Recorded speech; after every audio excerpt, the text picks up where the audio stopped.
అదరగొట్టే కారం రంగు రుచి ఆచి కారం పొడి. ఎట్టు కొట్టు కారు పట్టు. ఇదేంటి ఏదైనా కొత్త కాంటెస్ట్ రన్ చేస్తున్నారా అనుకోవద్దు. ఇది ఎక్కడో బయట కాదు, ఇండస్ట్రీలోనే రన్ అవుతున్న కాంటెస్ట్. హిట్ ఇచ్చిన దర్శకులను గుర్తు పెట్టుకుని మరి వాళ్ళకి లగ్జరీ కార్లు ఇచ్చి తమ గ్రాటిట్యూడ్ చూపిస్తున్నారు హీరోలు, నిర్మాతలు. మరి టాలీవుడ్లోనే కాదు, తమిళంలోనూ కూడా ఇదే ట్రెండ్ నడుస్తుంది ఇప్పుడు. చూస్తున్నారుగా, మెగా గిఫ్ట్ అందుకున్న తర్వాత అనిల్ ఆనందాన్ని. మనశంకర వరప్రసాద్ గారితో బాక్స్ ఆఫీస్ బద్దలు కొడుతున్న అనిల్ రావిపూడికి అంతే ప్రేమతో రేంజ్ రోవర్ కార్ గిఫ్ట్గా ఇచ్చారు చిరు. కొన్నేళ్లుగా తాను బాగా మిస్ అయిన కామెడీతో పాటు ఫ్యామిలీ ఎమోషన్స్ను శంకర వరప్రసాద్తో తట్టిలేపారు అనిల్. అందుకే కృతజ్ఞతగా కార్ ఇచ్చారు చిరు.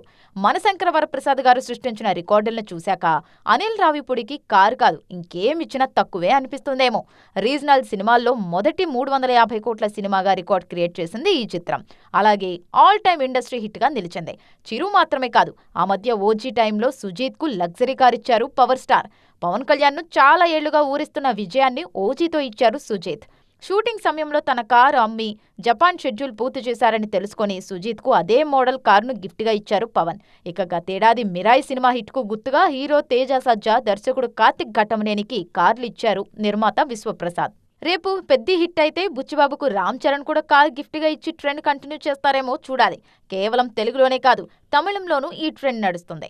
సత్యం సుందరం సక్సెస్ అయినప్పుడు డైరెక్టర్ ప్రేమ్ కుమార్ కు కార్తీ, జైలర్ విజయం సాధించినప్పుడు రజనీ, నెల్సన్ కు కళానిధి మారన్ లగ్జరీ కార్లు గిఫ్ట్గా ఇచ్చారు.